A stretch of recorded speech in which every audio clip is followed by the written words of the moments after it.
그러면 우리가 어디를 공부하고 있어? 신뢰보유 원칙에서. 국민이 신뢰보유 원칙 주장해서 자기한테 뭐 잘못 불이익 조치한 거 위법이다 이렇게 주장해서 하려면 첫 번째 행정기관의 공적인 견해 표명이 있어야 된다. 즉 신뢰하게 만드는 행정기관의 선행 조치가 있어야 된다. 그래서 뭐 공부한 거야? 이런 신뢰하게 만드는 선행 조치로 인정되기 위해서는 어떻게 이런 조건이 갖춰져야 된다. 그래서 이제 이런 사안이 있었는데 신뢰보호 대상이 되는 선행 조치라고 인정된 게 있고 안 된 게 있다. 이런 것들이 있고, 두 번째, 이번에는 행정기관이 국민이 믿게 만드는 선행 조치 내지 공적 견해 표명을 했다 쳐도 상대방 국민이 그것을 적법하고 정당하다고 믿었고, 또 그렇게 믿은데 뭐가 없어야 돼? 잘못이 없어야 돼. 그걸 우리 규칙사유라고 표현한단 말이야. 그래서 우리 두 번째 요건이 뭐야? 우리 학자들이 이렇게 상대방이 보호받을 만한 가치가 있는 신뢰를 했어야 된다. 보호받을 가치가 있는 신뢰를 했어야 되는 건 상대방한테 믿은데 잘못이 없어야 된다. 그걸 우리가 귀책사유가 없어야 된다. 이때 귀책사유라는 의미는 이런 거지. 자기가 막 허위 서류를 내고 막 적극적으로 행정기관을 속여서 허가를 받아냈다든지, 그지? 이거 잘못 있는 거야. 또 행정기관이 자기한테 하는 조치 위법이라는 걸 알면서도 모른 체 하고 넘어갔다. 이것도 잘못 있는 거고. 그 다음에 보통 사람이라면, 보통 사람의 정상적인 생각이 있는 사람이면 이 행정기관이 하는 조치가 위법이라는 걸 알아차릴 수 있었는데 주의를 기울이지 않았고 알지를 못했어.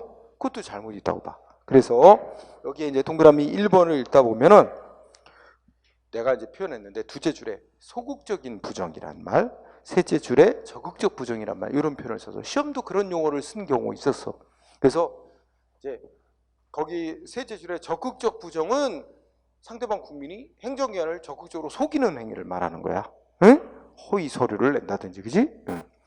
반면에 둘째 줄에 소극적 부정은 적극적으로 행정기관을 속인 건 아닌데 뭐 위법이라는 걸 알고도 모른 채 했다든지.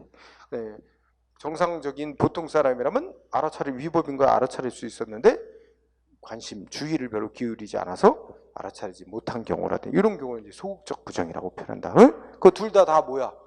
상대방에게 잘못 있는 걸 봐. 귀책사유 있으면 신뢰보호 못 받아. 응? 응. 그래서 중시, 그죠? 그리고 동그라미 2번 보면 귀책사유, 상대방한테 귀책사유 있냐 없냐는 상대방 본인만 놓고 판단하는 게 아니야. 말하자면 나는 잘못이 없는데 내가 뭐 허가내달라고 신청하는 거를 내가 딴 사람한테 맡겼어요. 응? 돈 주고 맡겼어. 근데 그 사람이 잘못해가지고 신청이 잘못됐어. 그래도 내 잘못과 똑같이 봐. 나는 잘못 없는데 내가 일을 맡긴 사람이 뭔가 잘못 처리한 거, 그것도 내 잘못과 똑같이 봐. 그게 동그라미 2번에 귀책사유 있냐 없냐는 상대방뿐만 아니라 상대방으로부터 신청행위를 위임받은 수임인, 다른 사람, 제3자 등 관계자 모두를 기준으로 판단. 그래서 상대방 본인에게는 잘못이 없어도 그 업무를 위임받아서 처리한 그 사람한테 잘못이 있으면 이것도 본인에게 귀책사유 있는 거와 똑같이 다룬다. 2번도 꼭 알아두고, 그죠? 그 다음에 동그라미 3번에서 알아둘 거는 우리가 정부에서 법을 만들어놨지, 법도 신뢰보호 대상이 되는 국가의 공적인 견해 표명이야. 그런데 법은 영원히 안 바뀌고 있나? 현실 변화에 맞춰서 법도 개정이 될 거잖아. 그러니까 법도 개정이 되는데 상대방 국민이 이 법대로 행동을 했어. 응? 그런데 이제 불리한 쪽으로 개정이 된다. 그러면 그 기존에 만들어진 법을 신뢰하고 행동한 국민 신뢰보호 해줘야 되느냐? 응? 신뢰보호 해주게 되면 경우에 따라 이렇게 되겠지.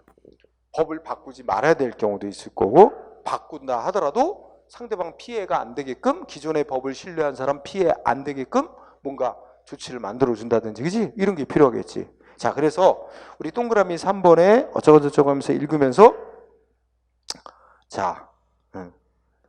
무슨 단어가 중요하냐면 셋째 줄 끝에 어떤 법률이 정해져 있는 게 있으니까 그걸 믿고 개인이 어떤 행동을 했는데 그 법률에 따라서 개인이 하는 행위가 단지 법률이 반사적으로 부여하는 기회의 활용을 넘어서 국가에 의해서 일정 방향으로 유인되고, 이 단어가 중요해. 마지막 부분에 국가에 의해서 일정한 방향으로 유인된 것. 그러니까 국가가 법을 만들어 놓고 무슨 의도가 있는가? 국민이 그 법에 따라서 일정한 방향으로 이렇게 나아가도록 유인하기 위한 목적의 법률이었다면 그 목적의 그 법률대로 개인이 따라서 행동을 했는데 나중에 다른 방향으로 법을 바꾼다 이렇게 된다면 그 기존의 법을 믿고 따른 국민의 신뢰를 더 보호해야 될 필요가 있다는 거야. 응? 피해 안 보게끔. 그래서 국가에 의해서 일정한 방향으로 유인된 것 이게 중요한 단어. 이렇다면 법을 개정하거나 폐지할 때 더 특별히 그 신뢰를 보호해야 될 필요가 더 크다 이런 얘기입니다. 응? 뭐 말하자면 여러분들한테 법으로다가 시험 과목 이겁니다. 여러분 일정 방향으로 유인하는 거지. 안 그래요? 이런 과목으로 공부해라.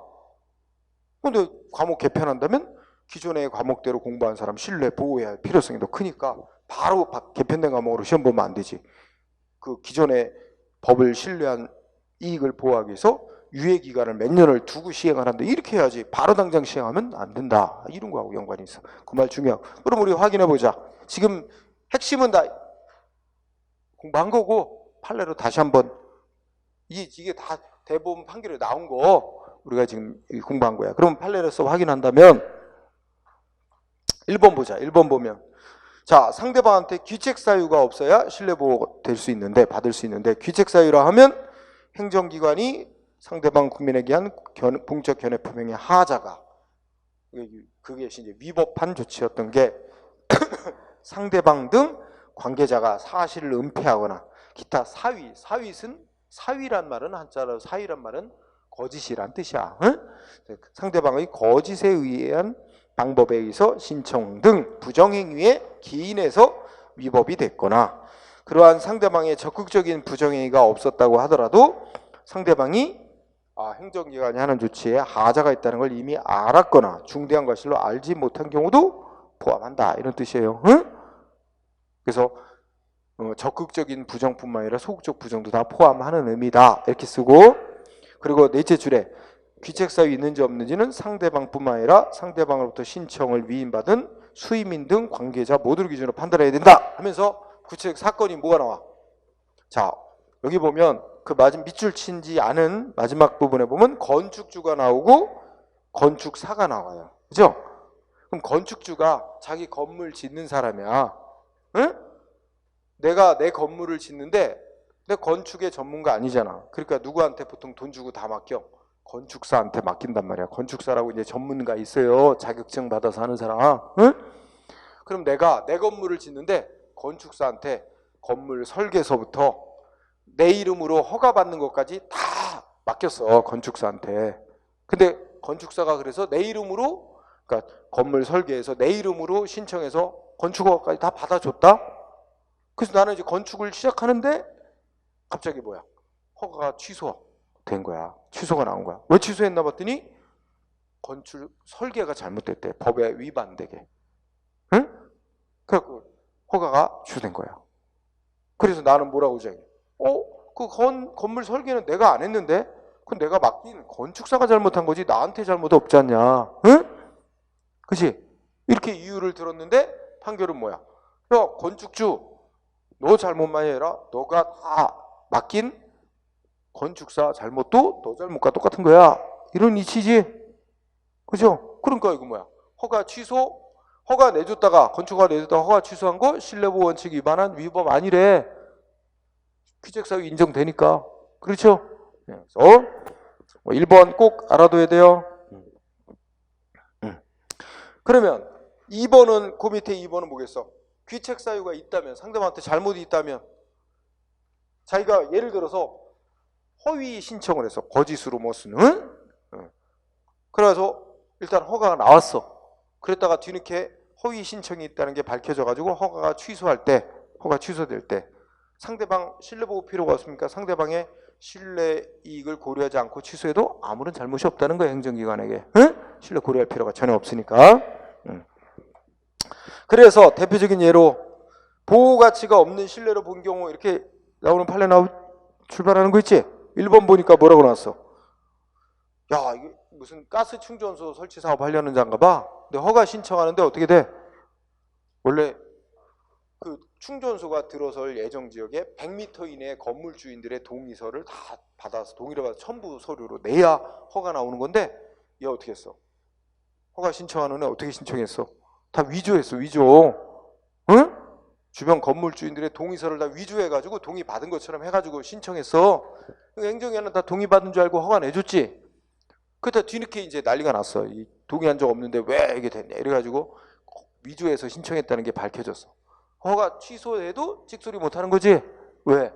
자기가 애시당초 거짓 신청했다는 걸 알고 있기 때문에 들통나면 허가 취소되는 거 다 예상할 수 있었다. 그지? 네. 쉬운 판례 쉽게 알 수 있고. 그 다음에 그죠 3쪽. 그 다음에 2번 판례 있지. 2번 좀 체크. 교통사고가 일어난 지 1년 10개월이 지난 뒤 사고 일으킨 택시 운전 기사에 이게 말하면 개인 택시 기사야. 응? 개인 택시 면허 받아서 개인 택시 운송 사업 하고 있었는데 이 개인 택시 기사가 아마 뭐 예를 들어서 음주 운전을 해가지고 무슨 뭐 응? 저기 뭐야 사람을 치는 사고를 냈나 봐. 이 중대한 교통사고를 냈나 봐. 그러면 개인 택시 면허 받은 자가 중대한 교통사고를 내면 개인 택시 면허를 취소하게 돼 있나 봐. 응? 그래서 이 개인 택시가 중대한 교통사고를 냈지. 그러면 개인 택시 면허가 곧 취소될 줄 알았는데 바로 취소가 안 되고 1년 10개월이 넘었다는 거야. 근데 1년 10개월이 지나서 개인 택시 면허 취소 조치가 나오니까 이 개인 택시 기사가 반발한 거야. 아니 내가 사고를 낸지 뭐 한두 달 사이에 그때쯤 뭐 개인 택시 면허를 취소하는 조치를 했어야지. 그동안 내버려두고 있다가 1년 10개월이 지나서 취소하는 게 어딨냐. 나는 그동안 아무 조치가 없으니까 그냥 넘어가는 줄 알았다. 아무 조치 없이. 그리고 신뢰했는데 아무 조치 없을 걸 신뢰했는데 이제 와서 취소하는 건 위법으로 싸웠는데 판결은 졌어. 그죠? 소송에서는. 개인 택시 면허 받은 기사로서는 이렇게 중대한 교통사고를 내면 면허가 취소된다는 사실을 그런 법 규정을 잘 알고 있다고 봐야 되기 때문에 개인 택시 기사들은 또 뭐 법 규정도 교육받고 하나 봐. 응? 그런 점 면허가 취소될 가능성을 법 내용을 잘 알고 있다고 봐야 돼서 면허가 취소될 가능성을 다 예상할 수 있었던 것으로 봐야 되니까 1년 10개월 만에 면허 취소에서도 신뢰보호 위반한 조치라고 볼 수는 없다. 이번 판에 꼭 알아두고. 그 다음에 그 다음에 또 이제 중요한 건 거의 다 했어요. 다음 페이지로 가면 이제 세 번째 요건 보자. 세 번째 요건은 뭐 나왔어? 아까 말했죠. 행정위원회 공적 견해 표명이 있고 상대방이 귀책 사유 없이 신뢰했다. 이것만 갖고는 안 되고 신뢰했다는 건 마음속으로 정신적으로 신뢰했다. 이것만 갖고는 부족하다 그랬지. 뭐가 있어야 돼? 신뢰하고 뭔가 행동한 게 있어야 된다. 행동으로 옮긴 게 그 얘기하는 겁니다. 그런 얘기 크고. 그 다음에 상대방이 행동으로 옮긴 게 뭐 때문에 행동으로 옮겼어야 돼?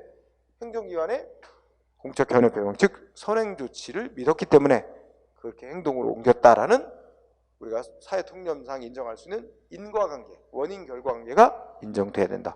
다른 이유 때문에 행동으로 옮긴 거라면 그거는 국가가 보호할 이유가 없는 거지, 그지? 뭐 쉬운 얘기들이 나와 있습니다. 그 다음에 다섯 번째는 행정위원회 맨 처음에 한 공적 견해 표명 내지 선행 조치에 반대되는 조치를 함으로써 상대방의 권리익 침해가 생길 것. 그리고 여섯 번째에서 얘기하는 게 뭐야? 아까 다른 요건 다 충족이 돼서 상대방의 신뢰 보호에 필요가 있다고 해도 언제나 100% 절대적으로 신뢰가 보호될 수 있는 건 아니다. 상대방의 신뢰 보호 필요보다 더 중대한 공익 내지 다른 국민의 이익이 더 중요하다면 상대방의 신뢰 보호 안 될 수도 있다. 응? 그 의미다. 아까 공부한 거죠? 네, 그런 얘기를 언급했습니다. 자, 그래서 구체적인 사건 대표적으로 자, 판례 알아보기에서 공익보호의 필요성이 신뢰보호의 필요보다 더 크다고 본 사례에서 1번은 아까 했던 거다. 개인 택시 면허. 그죠? 기준 바꿔서 그건 아까 한 거고. 특별하게 그죠? 여기서 시험에 주로 나왔던 건 6번 판례입니다. 6번 판례. 6번에 보면 밑줄 친 부분은 정책적, 잠정적, 일시적 조세 우대 조치라 할 한시적 법인세 감면 제도를 시행하다가 이 사건 나오죠? 6번 판례. 응? 그럼 요거 좀 긴데, 그러니까 아마 어느 기업을 이렇게 지원하기, 어느 업종의 기업을 지원하기 위해서 법으로다가 어떤 제품을 만드는 업종의 기업들에게는 얼마 동안 한시적으로 세금을 감면해 준다 이런 내용으로 법 제정했다가 이제 그걸 폐지하나 봐. 응? 그거 폐지하니까 기존에 그렇게 세금 우대를 받아오던 그 업종의 기업들이 반발했나 봐, 신뢰보험에서. 근데 그는 이렇게 기억을 해. 이거는 어차피 계속 간다는 게 아니고 한시적으로만 이렇게 정책적으로 우대해 주겠다라는 취지였으니까 그걸 변경할 필요성이 생겨서 변경한다고 한들 상대방의 신뢰를 해친 거라고 보기는 어렵다. 그런 취지로 이해하고 읽어보기 바랍니다. 6번 꼭 알아두고. 그 다음에 이번에는 반대로, 자, 상대방의 신뢰를 보호해 줄 필요성이 공익보다 더 크다 인정한 사례. 그래서 여기 판례가 1번. 자, 1번을 보면 1번도 시험에 자주 나오는 판결입니다. 자, 1번이 뭐야? 택시 운전기사가 있는데 이 사람은 영업용 택시기사야. 근데 영업용 택시기사인데 이 사람 법 위반 행위가 적발돼서 예를 들면 한 20일 면허 정지 받았어요. 운전면허 정지 처분 받았죠? 그럼 운전면허 정지된 기간 동안에는 운전을 하면 안 되는 건데 이 사람 또 몰래 운전하다 또 걸렸어. 그러면 어떻게 돼? 면허 정지 기간 중에는 면허가 없는 상태가 돼요. 그러니까 무면허 운전한 상태가 돼버립니다. 그래서 무면허 운전으로 적발이 또 된 거야. 그래가지고 무면허 운전으로 되면 어떻게 될까? 무면허 운전은 뭐 재판받았고 벌금이나 징역형 같은 형벌 부과받고 그거하고 별개로 이 사람은 가지고 있던 운전면허 취소돼요. 응? 그러면 이 사람 지금 면허 정지 기간 중에 운전하다 또 적발된 영업용 택시기사. 자, 경찰이 무슨 조치했어요? 재판에 넘겨서 벌금형 같은 거는 받게 했어요. 근데 그거하고는 별도로 무슨 조치 또 했어야 돼. 원래 운전면허 취소 조치 또 했어야 되거든. 근데 면허 취소는 안 했어. 안 하고 내버려뒀어. 그러니까 상대방 택시기사 뭐라고 믿었어? 그냥 벌금만 받고 모든 처벌은 다 끝난 거로 생각을 했지. 몇 년이나 아무 조치 없으니까 3년이나. 그래서 이제 다 끝난 줄 알고 있었는데 3년이나 지나서야 3년 전에 일을 이유로 운전면허 취소한다. 경찰이 뒤늦게 조치를 한 거야. 상대방 반발했어. 응? 아니 면허 취소. 그러면 원래 이게 법으로 언제까지 면허 취소해야 된다 기간 정해진 것도 없어요. 없지만 취소한 그 사고 위반 행위가 있은 데로부터 가까운 시점에 면허 취소 조치라는 조치를 했어야 되는 거지. 3년이나 내버려두고 있다가 이 3년이나 지난 뒤에 와서 이제 아무 조치가 없을 것이라고 다 믿게 된 마당에 뒤늦게 면허 취소를 해서 얻을 수 있는 공익은 별로 크지 않은 반면 이제 와서 뒤늦게 면허 취소를 함으로써 상대방 택시기사가 받게 되는 불이익이 훨씬 더 크다. 그러니까 이건 신뢰보호 원칙에 위반된 위법한 면허 취소 조치다. 이렇게 결론 난 거예요. 1번 꼭 알아두고 2번은 아까 얘기도 한 거고 대순진리의 종교법인 사건. 3번 또 중요합니다. 3번. 자, 3번은 자, 여기 폐기물 처리업 있지? 폐기물 처리, 예를 들면 뭐 쓰레기 청소업이라고 생각하자. 그러면 이 사람 있잖아. 어떤 업자가 폐기물 처리업 허가를 받으려고 그래. 그러면 원래 법 절차에 따르면 자기가 폐기물 처리 사업 이렇게 계획서를 짜게 돼 있어요. 사업 계획서를 짜서 행정기관에 제출. 그 행정기관이 사업 계획서 내용을 검토한 뒤에 문제 없네, 적정하네. 그러면 이제 적정 통보를 해줘요. 그러면 적정 통보를 받은 업자는 이제 막 돈을 투자하고 시설 뭐 이런 걸 갖춰갖고 정식으로 허가를 신청. 그러면 행정에 특별한 일이 없는 허가를 내주고 이렇게 하는 거야. 그래서 이 사건을 보니까 A라는 업자가 폐기물 처리 사업 어디다가 어떤 규모의 폐기물 처리 사업 하겠다라고 사업 계획서를 제출했고 행정기관이 검토해서 적정 통보를 내줬고 그래서 상대방은 많은 돈을 투자해서 시설 갖추고 해서 이제 최종 허가를 신청했거든. 그러면 통상적이면 특별한 일이 없는 한 허가를 내주는 게 맞는 건데 거부를 했어요. 그러면 상대방 어떻게 되는 거야? 많은 돈을 시설 투자해가지고 최종 허가 받으려고 투자까지 했었는데 거부를 하면서 이유가 뭐야? 여기 폐기물 처리 사업 허가를 내주면 이미 허가받아 영업하고 있는 기존 업자들이 있는데 또 허가를 내주면 청소업자가 너무 많아져가지고 청소 업무의 효율적 수행에 지장을 가져올 우려가 있고 등등 뭐 이런 이유를 내서 거부를 했어. 근데 생각을 해보자. 야, 이거 이미 내가 폐기물 처리 사업 새로 하겠다고 사업 계획서 낸 때부터 예상되는 거 아니야? 이미 기존 업자들이 있는데 이 사람한테 사업 내용 적정하다고 통보하고 이렇게 해서 하면 이미 특별한 일 없는 허가 나가는 건데, 그렇게 되면 그러면 이게 청소업자가 난립되고 뭐 이런 우려 다 예상할 수 있었잖아. 근데도 사업 계획 아무 문제 없고 적정하다고 통보해주고, 그래서 상대방은 많은 돈을 투자해서 시설을 갖추도록까지 만들어 놓고 최종 허가 신청 들어가니까 그때 가서야 엉뚱한 이게 이유를 들어서 거부. 내막을 알고 봤더니 기존 업자들로부터 로비 받아가지고 이게 이제 기존 업자들 이익 지켜주려고 이게 거부, 최종 거부로 나온 거야. 내막은 그래요. 그렇다면 법적으로 이 새로 신청한 업자들은 애시당초 안 된다고 하지. 사업 계획서 냈을 때부터 기존 업자들만으로 충분하니까, 응? 부적절 해가지고 안 해주면 부적정 통보를 내보내면 상대방 굳이 돈 들여서 시설 투자를 할 필요가 없는데 다 하도록 만들어놓고 막판에 가서 거부를 했어요. 이거는 신뢰보호 원칙 위반. 응? 판결 나온 거죠? 여기 또 꽤 잘 나옵니다. 4번. 3번. 그 다음에 4번도 잘 나와. 4번도 재밌는 사건이니까 설명해보자. 4번은 이제 실제 사례가 뭐냐면 이 사람이 어디 사는 사람이냐면 대구 사는 사람이다. 대구 사는 사람이 여수로 놀러 갔어요. 응? 그래가지고 아마 이렇게 각색을 해보자. 실제 사건하고는 좀 다를 수는 있는데 대구에 거주하는 사람이 여수에 놀러 가서 차를 렌트했어. 그래갖고 근데 술 먹고 음주운전하다 걸렸어. 여수 경찰한테 적발이 됐어. 그러면 어떻게 하는 게 원래 통상적이냐? 음주 수치가 0.1%가 넘었어. 면허 취소 당하는 거야. 근데 면허 취소는 누가 하냐면 그 위반한 사람 운전자의 주소지 관할 지방경찰청장이 면허 취소시키게 돼 있거든. 그러니까 적발한 여수경찰서에서 그 적발 보고서하고 뭐 이런 거 서류 갖춰갖고 대구지방, 이 사람 대구 사니까 대구지방경찰청으로 서류를 통보하게 돼 있어요. 그럼 대구지방청장이 이제 면허 취소 나가는 거야. 그래서 여수경찰서에서 대구지방경찰청으로 이 A라는 사람 음주운전했으니까 면허 취소시키시오 하고 이제 통보를 했어요. 통지를 갔어. 그럼 그거 끝난 거야. 여수경찰은 할 일 다 한 거야. 근데 또 사고가 있었어. 여수경찰서 내에서. 이 전살 입력을 담당하는 직원이 착오로 뭐 했어? 이 사람 음주 수치가 면허 정지 기준인 것으로 입력을 잘못해가지고 이게 또 여수경찰서장이 이 사람 앞으로 면허 정지 처분서를 내보냈네. 응?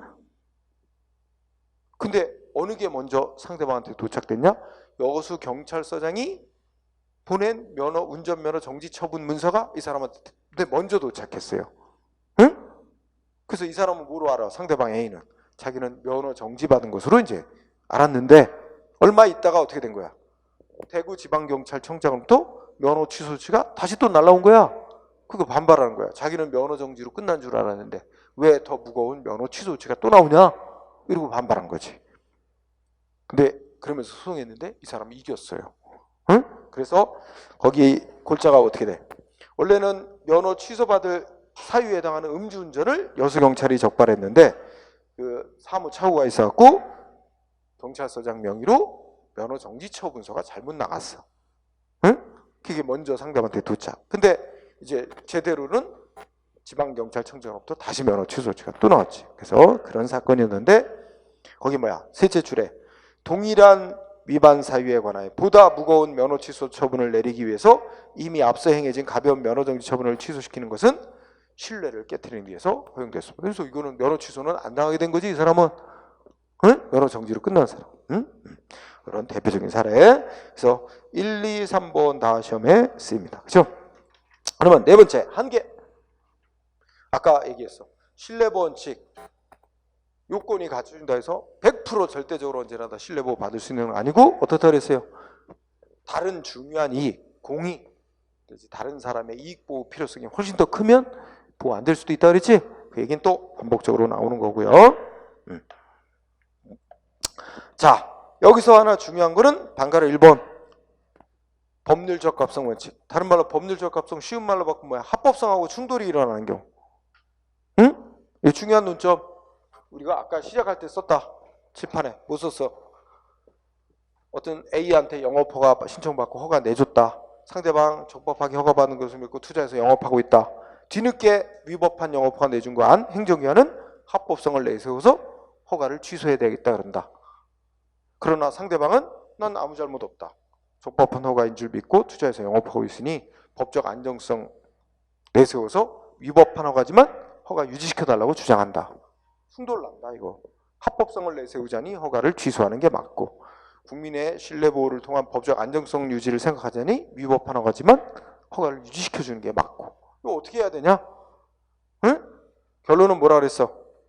구체적인 사안마다 어느 게 더 중요하냐? 따져서 결정할 수밖에 없다는 거야. 그래서 여러분들이 방가로 1번, 동그라미 1번 이해할 수 있지? 응? 위법이 된데 행정기관이 잘못 있는 거야. 응? 상대방 아무 잘못 없고. 그러면 위법인 영업허가 유지시켜야 되냐? 취소해야 되냐? 이런 문제가 있는데 동그라미 2번이 결론이야. 동그라미 2번에 어떻게 돼야 된대? 응? 둘째 줄이 결론이지. 구체적인 사건 하나하나마다 따져봐서 이거 상대방의 신뢰보호를 해서 위법인 영업허가지만 유지시켜야 할 필요성이 크냐? 아니면 위법한 허가니까 이거 취소시켜야 될 공익이나 다른 국민 생각해서 취소해야 될 공익적 필요가 더 크냐? 이거 따져가지고 결정 내리는 수밖에 없다. 응? 동그라미 2번 그 문장이 중요합니다. 그리고 그 판례 알아보기에서 2번 아주 중요하죠. 아까 공부했죠. 위법한 조치도 신뢰보호 대상이 될 수는 있는데 무효인 조치는 신뢰보호 대상이 될 수 없다 그랬지. 그거 나타내 주는 거야. 그래서 거기 보면 공무원이 될 수 없는 결격 사유가 있는 자를 공무원으로 임명. 야, 이런 일이 심심치 않게 있어요. 그래서 자, 여기 A라는 사람이 있는데 얘 국가공무원법, 지방공무원법 보면은 공무원 될 수 없는 결격 사유가 쭉 법으로 나열돼 있어요. 근데 이거 결격 사유가 있는 자인데 A 자기도 몰랐어. 자기가 공무원 될 수 없는 결격 사유가 있는 자인 줄 모르고 하여튼 시험 봤어. 응? 시험 봤는데 원래 최종 합격 결정해서 공무원으로 임명하기 전에 국가기관에서 다 걸러요. 우리가 하고 신원조회하고 해서 다 거른단 말이야. 그래서 결격 사유 있는 자는 합격 안 시키지. 임명 안 하지. 근데 국가도 이게 제대로 못 밝힌 거야. 그래갖고 결격 사유 있는 자를 공무원으로 임명을 한 거야. 그리고 그때까지도 모르는 거지. 결격 사유 있는 자를 모르고 이 사람 그래서 임명받고 계속 근무를 해온 거야. 근무를 해오다가 나중에 승진을 시켜야 되니까 승진하기 위해서 또 뭐 이렇게 뭐 신원조회 뭐 해보고 하다가 이때 와서 밝혀진 거야.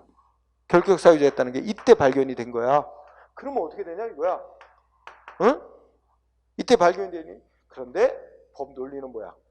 애초부터 결격 사유 있는 자를 공무원으로 임명한 행위는 뭐라고? 애초부터 이거는 중대하고 명백한 위법인 행위에서 무효다. 무효면 임명한 적이 없다는 거야. 그럼 이 사람은 공무원 신분이 생긴 적이 없다. 아무 조치를 안 해도 처음부터 공무원 아니었던 거로 다루게 됩니다. 응? 그렇게 되니까 이 사람 뭐라 그래? 나도 결격사인지도 몰랐고 국가가 원래 걸러줘야 되는 거 아니냐? 국가도 잘못 있는 거 아니냐? 걸르질 않고 임명을 했고 나는 적법하게 임명된 줄 알고 이렇게 사실상 수년간 근무를 해왔으니 자기 잘못 없고 그래서 공무원 임명이 적법이라고 신뢰했으니 신뢰보호차원에서 공무원 신분 유지시켜달라고 싸운 거야. 그런데 판결의 골자는 결격사 있는 자 임명에는 원래 무효이기 때문에 중대 명백한 위법인 무효이기 때문에 무효인 임명행위는 신뢰보호가 될 수가 없다. 응? 잘리는 거지, 그지? 그런 사안이었습니다. 자, 그 다음에 그 다음에 주제가 뭐야? 사정이 변경된 경우 이런 거 있죠? 자, 사정 변경된 여기 한번 문구 읽고 판례 1번 알아둘 필요가 있습니다. 자, 가죠. 사정이 변경된 경우. 자, 개인이 신뢰를 하게 되는데 그 신뢰를 하게 된 기초관계, 기초가 된 사실관계 내지 법률관계가 나중에 변경되고 상대방도 그 변경되는 걸 알고 있었거나 이미 알 수 있었다면 그 변경된 이후에는 변경 전의 상태를 위로 신뢰보호 주장할 수 없다. 뭐 이런 문장이 있잖아. 응? 이거 쉬운 말로 하면 이런 거야. 뭐냐면은 그 밑에 판례 1번하고 묶어서 판례 1번 중요하니까 별표. 판례 1번 뭐라고 돼 있어? 응? 밑줄 친 부분 봐봐. 확약 또는 공적인, 이거 판례 1번 되게 잘 나와요 시험에. 확약 또는 공적인 의사표명이 있고 난 후 그랬잖아. 그러니까 확약은 국민한테 뭐 한다 안 한다 사전 약속하는 조치야. 국민한테 사전 약속 조치를 했거나 또는 뭐 공적인 견해표명을 하고 난 뒤에 행정기관이 그 뒤에 뭐가 바뀌었대? 사실 상태가 변경되거나 법률이 바뀌거나 변경되었다면 행정기관이 이전에 한 그와 같은 확약 내지 공적 견해표명은 행정기관이 야 그거 이제 약속 내지 공적 견해표명 더 이상 유지 못한다 이런 별도의 조치 없어도 자동적으로 없던 일이 된대. 자동적으로 실효된다. 그 마지막 줄이 특히 중요해. 행정기관의 별다른 의사표시 기다리지 않고 실효된다. 자동적으로 효력이 상실된대. 자 이거 봐. 그러면 이거 내가 설명할 때 드는 예가 이거야. 어떤 사람이 딱 살기 힘들어요. 생계 곤란해요. 그래 뭐 옛날 같은 동사무소 뭐 구청 이런 데 찾아가서 나 정부로부터 국민기초 생활수급자로 지정받게 해달라. 지정돼서 생계비 보조받게 해달라. 찾아가서 상담해. 담당 공무원이 뭐 이렇게 원래 법으로 다 그 요건이 있잖아. 다 얘기 들어보고 하더니 당신은 그 요건에 맞네요. 그래서 뭐야? 그러면 그 수급자로 지정이 돼서 생계비 보조 받을 수 있습니다. 응? 단 그러려면 이러이러한 서류를 갖춰서 정식으로 신청을 하셔야 됩니다. 예를 들면 뭐 3개월간 금융거래, 은행거래 내역서라든지 뭐 첨부 서류 내야 될 게 있으니까 그런 걸 갖춰서 정식으로 신청서를 제출하세요. 그러면 요건에 맞으니까 지정해서 받을 수 있도록 해드리겠습니다. 이러고 약속을 했어. 근데 그러고 난 이후에 이 사람 그러고 난 후에 집으로 돌아가다가 뭐 했어? 로또 복권 한 장 샀다. 주머니에 남은 돈으로. 근데 그게 1등 50억에 당첨됐다. 그럼 어떻게 돼? 그럼 그 사람은 이제 생계곤란자가 아니게 됐어요. 사실상태가 바뀌었어. 그럼 그 사람이 설령 신청해 올 리도 없지만 그 사람이 서류 갖춰서 신청해 온다고 뭐야? 국민기초 생활수급자로 지정을 해줘야 돼? 안 해도 된다는 거지. 그 약속 안 지켜도 되는 거야. 왜냐면 약속한 이후에 사정이 바뀌었으니까. 안 그래요? 그렇죠? 그런 거 같은 거야. 그리고 또 법 바뀐 거는 자 어떤 사람 건축허가 신청. 그래서 이 사람 허가받기 위한 요건 다 맞아. 기존의 건축법의 요건 다 맞아. 그래서 허가 정식 신청하면 허가해드리겠습니다. 약속했어. 그런데 이 사람이 일주일 뒤에 정식 허가 신청서를 냈어. 근데 그 사이에 법 바뀐 거야. 법이 더 허가받기 까다롭게 바뀌었어. 그럼 어떻게 해야 돼, 공무원? 바뀐 법대로 해야 됩니다. 바뀐 법이 시행되고 있다면 바뀐 법에 따라서 허가될 수 없습니다. 거부할 수밖에 없어요. 법 바뀌었어. 바뀌기 전에 법대로 된다면 허가해준다고 약속을 한 건데 허가해주는 시점에 가서는 법이 바뀌어서 시행되고 있다면 그 약속은 효력이 없다 이거야. 안 지켜도 된다. 응? 자, 그래서 판례 1번 중시 여러 5번 뭐 여러 행정 영역에서 신뢰원칙이 주로 문제가 되고 있다 이런 거 공부하고는 넘어갑니다. 자, 그 다음엔 좀 뒤로 가자. 뒤로 가보면 그 동그라미 8번 있어요. 동그라미 8번. 실권의 법리라고 하는 거 찾았습니까? 실권의 법리? 그 중요한 논점이야. 우선 실권이 뭐야?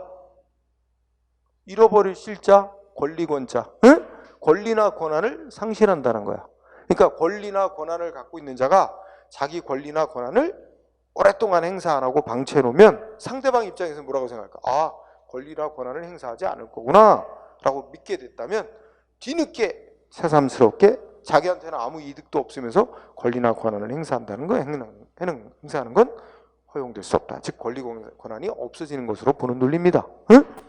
그게 이제 실권 내지 실효의 법리라고 해서 기억번 읽고 지나가는 거예요. 응? 자, 여기서는 동그라미 니은번이 중요합니다. 의에서 니은번. 그럼 독일은 뭐라고 정해놨대? 예를 들어서 뭐 위법한 행정행위가 있는 경우, 응? 행정청은 그 사실을 안 때로부터 1년 안에 취소할 수 있다고 규정하고 있다. 응?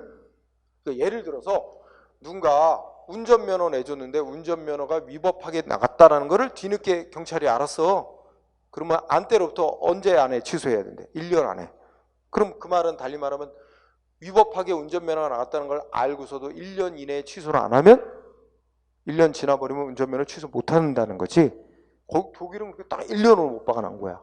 근데 우리나라는 그와 같은 규정이 있다는 거야, 없다는 거야? 없어. 이게 중요해. 우리나라는 독일처럼 딱 못 박아놓은 규정이 없어요. 그러면 막 운전면허 위법하게 내준 걸 알고, 응? 뭐 2년 지났어. 2년 만에 취소해도 될까 안 될까? 일단은 되는 거야. 다만 뭐에 의해서 문제가 될 수 있어. 상대방으로서는 이제 행정기관이 아무 조치를 안 하고 장기간 지났으니까 자기는 아무 조치가 없을 것이라고 믿고 있었다. 신뢰보호를 내세워서 실권, 취소권 상실됐다. 이런 주장. 그래서 너무 오래, 그러니까 면허 취소할 수 있다는 걸 알고 있으면서도, 행정기관이 알고 있으면서도 적당한 기간 내에 취소 조치 안 하고 내버려두면 지금 이런 법원칙인 신뢰보호에 바탕을 둔 실권의 법리에 의해서 취소권 없어지는 것이 될 수도 있어요. 응? 우리나라는 명확하게 기간이 정해진 건 아니지만 이런 불문의 법원칙에 의해서 행정기관이 너무 오랫동안 취소권 행사를 안 하면 없어지는 것으로 하고 있다고. 응? 그런 논리 니은번 꼭 알아두고요. 거기 근거도 중요합니다. 근거 부분에 우리 학자들은 통설, 그러니까 학자들의 대부분은 이 실권의 법리는 신뢰보호의 원칙을 바탕을 둔 파생적 원칙이라고 보지만 우리 대법원 판례는 신의성실의 실권의 법리는 어디서 나온대? 신의성실의 원칙이라는 데서 파생돼 나온다고 판결하고 있다는 거예요. 조금 다릅니다. 조금 다른 그 정도. 그래서 그 밑에 판례 1번 우리 판례가 뭐라 그랬다고? 실권 내지 실효의 법리는 신의성실의 원칙에 파생돼서 나오는 거다라고 판결하고 있는 겁니다. 1번 꼭 알아두고요. 자, 1번하고 밑에 3, 4, 5번 같이 묶어보세요. 다 공통된 거니까. 자, 3번 보면 일단 줄여보면 3번 판례 허가 내줬죠. 행정원이 신청받고 허가 내줬지. 허가 내주고 20년이 다 됐어. 20년이 다 돼가지고 허가를 취소시켰대. 그럼 무슨 말이야? 허가가 애초에 위법하게 잘못 나갔다는 거지. 20년 만에 허가 취소시킨 거야. 상대방 황당하지. 근데 20년 만에 허가 취소했어도 허가 취소한 거 위법 없대. 이유가 왜 그래? 왜 그럴까?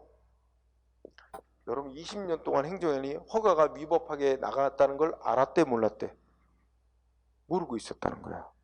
몰랐대요. 이게 만약에 애시당초 허가가 위법하게 나갔다는 걸 알고 있으면서도 20년간 내버려뒀으면 허가 취소 못 시켜요. 근데 20년 동안 모르고 있었잖아. 알면서도 취소 안 하고 내버려뒀으면 취소권 없어지는 거가 되는데 20년 동안 모르고 있었어. 모르고 있다가 20년 다 돼서 알고 그때 알았고 알자마자 바로 취소했다면 취소권 없어진 거 아니다 이거야. 취소 조치는 적법. 이해됐어요? 그럼 이 논리 가지고 똑같이 다 풀어봐. 4번도. 응? 4번도 그렇고 5번 봐. 5번을 보면 더 심해. 5번은 뭐야? 응? 자, 여기 보면은 하사관 나오지. 군대 하사관. 근데 하사관으로 임용이 되려면 요건인 중에 하나가 고등학교 졸업이 자격 조건 중에 하나인가 봐. 근데 이 임용된 친구는 고졸이 아닌가 봐. 근데 애시당초 신청서 낼 때부터 뭐야? 고졸 증명서를 위조해갖고 냈어. 이미 뭐가 있는 거야? 귀책사 있는 거지. 그 신청서를 내고 허위 신청서를 내고 하사관으로 임용됐고 그 까맣게 아무도 모른 채 본인만 알지. 그리고 33년 동안 근무를 해왔대요. 33년 만에 얘가 허위 고졸 증명서를 내고 임용됐다는 게 뒤늦게 밝혀져서 33년 뒤에 밝혀진 뒤에 바로 취소. 임용 취소. 이거 뭐야? 취소권 안 없어진 거래. 취소 조치 적법이래. 응? 본인 귀책사유 신뢰보호도 안 통해. 그죠? 자, 3, 4, 5번. 그리고 자, 그 정도 하면 될 거예요. 자, 그리고 판례 하나 더 하고 이제 두 개의 원칙 가볍게 하면 오늘 마무리가 됩니다. 자, 여러분 위반 효과 및 구제가 있고 이건 뭐 설명 생략. 거기에 판례 알아보기가 있는데 판례 알아보기 중에 1번 판례 중요.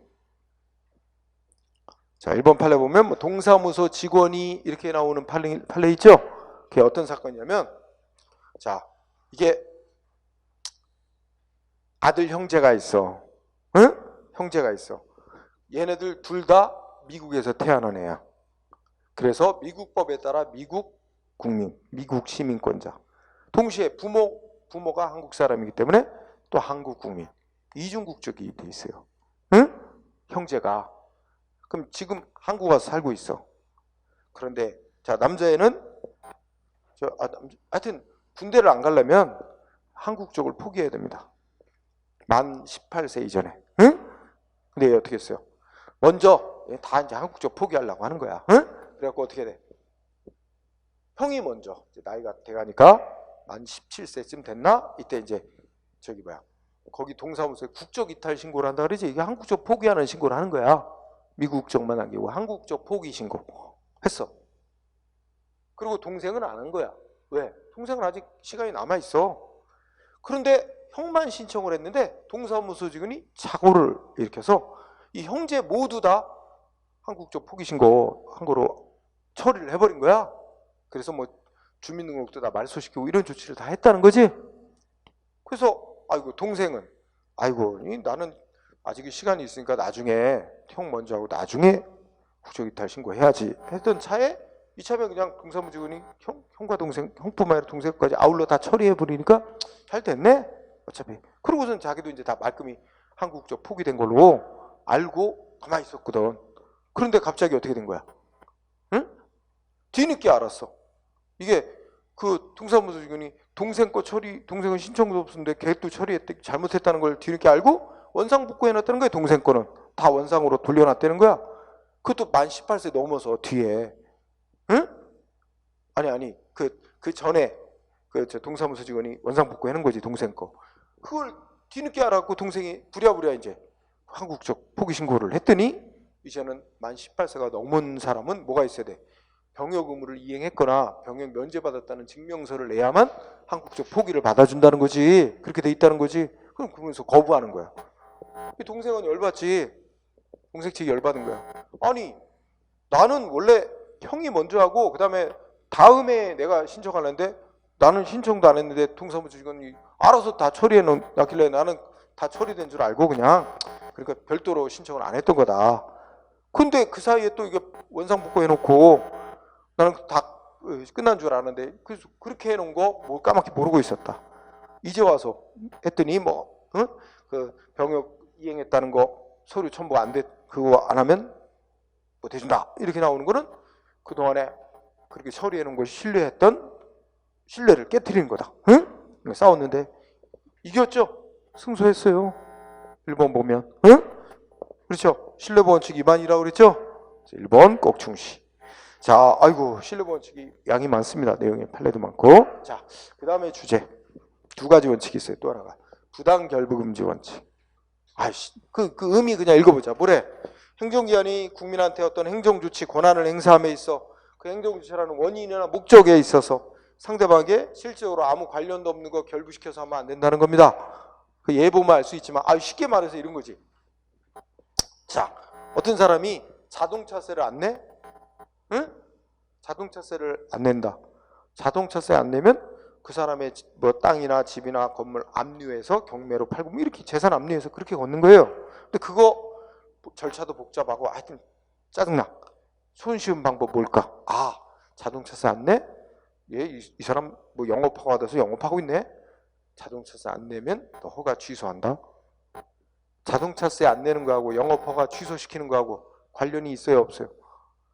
그것도 자동차하고 술집 영업하고 아무 관련도 없는 거야.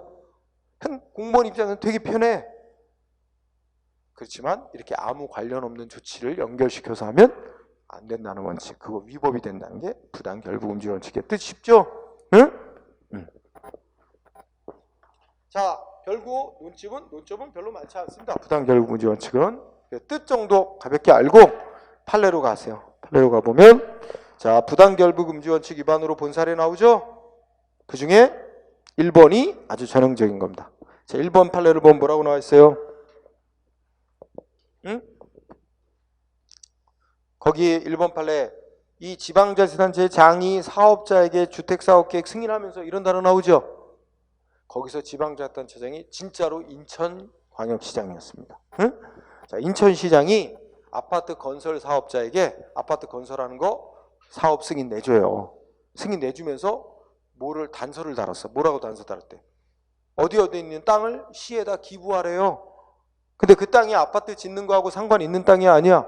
아무 관련 없는 땅이야.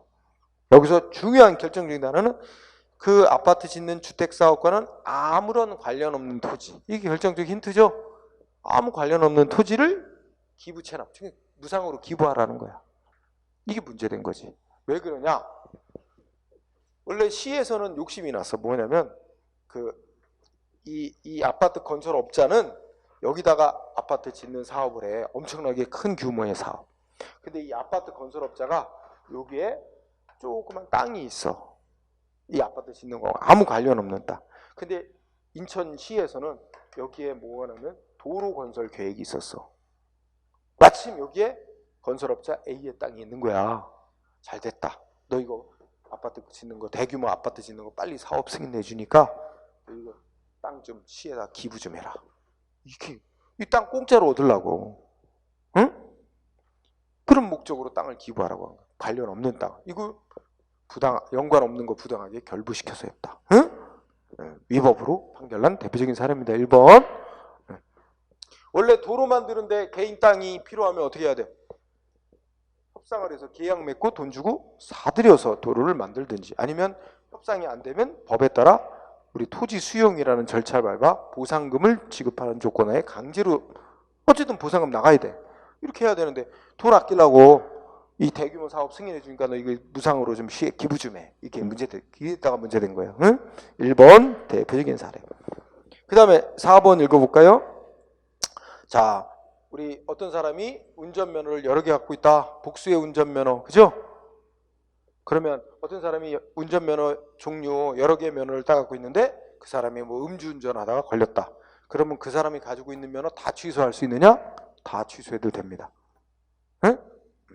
자, 예전 책은 판결이 좀 이렇게 관련 없는 면허까지 다 취소한 건 위법 뭐 이렇게 해서 그런 사건도 있고, 같이 묶어서 취소한 거 문제 없음 이렇게 갈리는데 최근에 법이 바뀌었어요. 그래서 거기 내가 이제 법조문 소개해놨죠. 그러니까 4번 읽어보면 이렇게 돼 있지. 어떤 사람이 여러 종류 복수의 운전면허를 갖고 있어서 복수의 운전면허를 취소하는 경우 한 사람이 여러 종류의 운전면허를 취득하고 있는 경우뿐만 아니라 취득할 때도 하나하나 면허 따죠. 그런 거와 마찬가지로 이 면허를 취소 정지시킬 때도 각각의 운전면허를 별개로 취급하는 것이 원칙이긴 하지만 그 면허 취소나 정지시키는 사유가 특정한 하나의 면허에만 관계된 게 아니고 다른 면허와 공통된 것이라든지, 아니면 그 운전면허를 받은 사람에 관한 경우에는 한 번의 주소로 여러 운전면허를 전부 취소나 정지시킬 수도 있다 이렇게 말하고, 그 밑에 내가 이 바뀐 책에서는 도로교통법 93조 1항을 소개해놨죠. 도로교통법 93조 1항에 이렇게 써있어. 거기에 지방경찰청장은 운전면허를 받은 사람이 법이 정한 일정한 사유에 해당하는 경우는 운전면허를 취소하거나 1년 범위 안에서 정지시킬 수 있다 그랬는데, 그 사이에 밑줄 쳐놨는데 운전자가 받은 모든 범위의 운전면허를 포함한다라는 문구가 있어요. 그죠? 예전 책은 없고 이번에 바뀐 책에 써놨어. 이 말은 뭐야? 이게 새로 법 개정. 이게 언제냐면 괄호 속에 있죠. 끝에 2016년 1월 27일 날 도로교통법 개정되면서 뭐가 들어갔어? 이제 어떤 사람이 면허 취소 정지당할 이 사유가 발생하면 그 사람이 소유하고 있는 모든 면허 다 취소 정지시킬 수 있다고 아예 명시해 놓은 거야. 이제 관련이 있냐 없냐 안 따져. 그래서 공부는 단순해졌어. 이제는 뭐야? 하여튼 어떤 사람이 여러 개 면허 있으면 그냥 그 사람이 가지고 있는 면허 전부 취소할 수 있다는 거야. 다. 응? 그냥 공부는 단순하죠. 다 취소해도 된다. 이게 그 운전과 관련이 있는 거냐 아니냐 따질 필요도 없어. 다 취소할 수 있도록 명시됐습니다. 자, 그 정도 하고 그 다음에 신의성실 원칙 이거 하나 더 보자. 신의성실 원칙은 거의 잘 나오지는 않는 건데 어쩌다가 판례가 한두 개 나온 경우가 있어서, 자 읽어보자. 신의성실의 원칙 밑줄 치마 읽어봅시다. 신의성실의 원칙은 우리가 혼자 사는 세상이 아니라 서로 사회를 위해서 관계를 맺고 살잖아. 그럼 서로 사람 간의 관계를 맺음에 있어서는 관계 맺은 상대방의 이익을 배려하여 형평에 어긋나거나 신뢰를 저버리는 내용 내지 방법으로 자기 권리를 행사하거나 의무를 이행해서는 안 된다는 원칙이다. 서로 신뢰에 맞게 서로 행동해야 돼요. 계약서에 내가 언제까지 돈을 갚기로 약속을 했다. 그럼 돈 갚아야지. 그게 신의에 맞는 거잖아. 상대방 그걸 지킬 것으로 믿고 돈 빌려준 거 아니야. 그런 거죠. 그래서 서로 신의에 맞게 행동해야 된다는 원칙이죠. 신의 성실에 안 맞게 권리를 행사하는 건 자기 권리를 남용하는 것이 돼서 허용되지 않는다. 이런 얘기고. 근데 이 신의 성실 원칙은 원래 민법의 대원칙입니다. 그런데 이거 국가와 개인 사이 행정관계도 당연히 국가와 개인 사이도 신의에 맞게 행동해야 된다는 원칙이 동일하게 적용됩니다. 그래서 동그라미 2번 우리 행정절차법, 국세기본법 등등에서도 신의 성실 원칙을 명문하고 있는데 행정절차법하고 국세기본법에 좀 차이점이 있어요. 행정절차법 제4조 1항은 뭐 규정해놨어요? 행정청은 직무를 수행함에 있어서 신의에 따라 성실해야 된다. 반면에 국세기본법은 뭐라고 했어요? 납세자가 세금 내야 될 의무를 이행함에 있어서 신의에 절차 성실해야 되고 세무공무원도 직무를 수행함에 있어서 또한 같다. 무슨 차이 있는 거야? 행정절차법은 국민한테까지 신의성실의 원칙에 맞게 하라고 하지는 않고 행정청만 신의성실의 원칙에 맞게 하라고 써는 거지. 근데 국세기본법은 납세자인 국민도 또 세무공무원도 다 신의성실의 원칙에 맞게 하라고 둘 다 해놓은 거지. 그 차이는 있다. 이것도 시험에 나왔었어. 최근에 이 차이. 응? 그래서 자 밑으로 가면 판례 알아보기에서 신의성실 원칙과 관련해서 나온 판례. 그래서 자 3번 판례, 4번 판례, 3번하고 5번 보세요. 3번하고 5번 두 개만 보자. 자 3번은 공무원이 있는데 공무원인가 보다. 자 징계를 받았나 봐. 공무원이 징계를 받았는데 그 어떤 공무원한테 징계한 조치가 어떻게 돼? 중대하고도 명백한 위법이 있대요. 그러면 그 징계 조치, 징계 처분은 무효야. 그렇지? 그래서 그 징계 처분에 중대하고 명백한 흠이 있다는 걸 알면서도 그 징계 처분 받은 공무원이 퇴직을 하면서 퇴직금 다 받았어. 원래 이 징계 처분이 무효라면 자기는 징계 인정 못한다. 얘는 아직 계속 근무를 하고 싸워서 그렇게 하면 되는데 그냥 징계 처분이 무효라는 걸 알고 있으면서 그냥 퇴직을 하고 퇴직금 다 받아 챙겼대. 응? 그죠? 그러고 있다가 어떻게 돼? 응?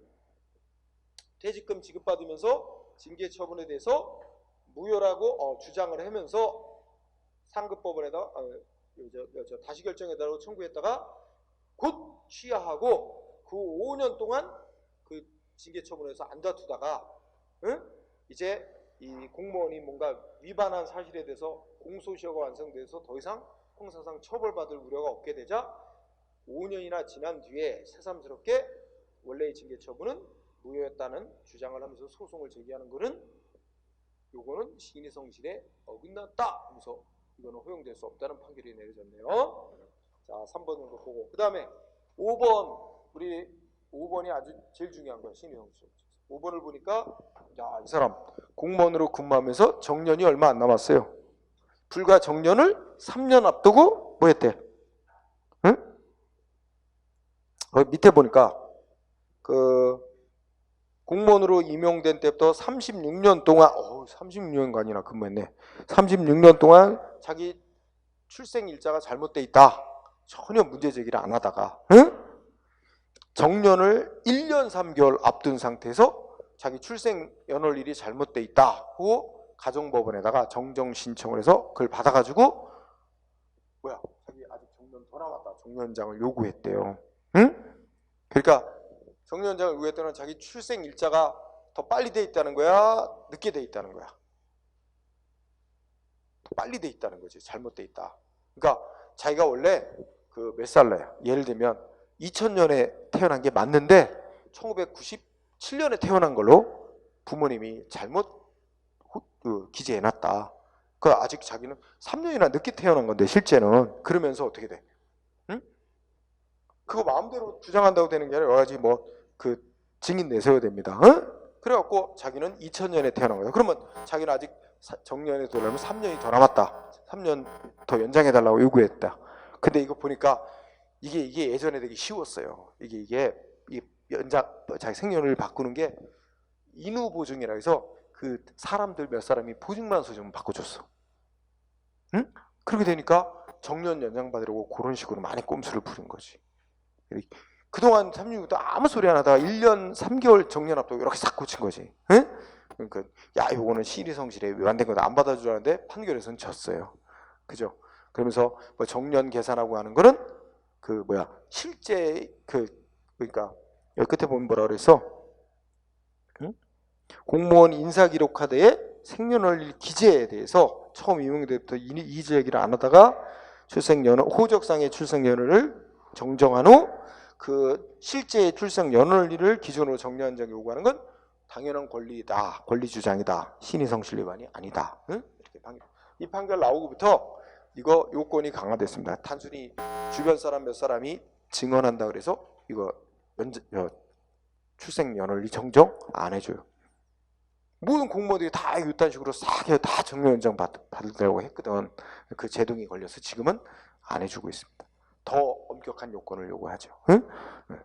어쨌든 그렇게 정정되기 이전에 있었던 판결로 5번이 매우 중요.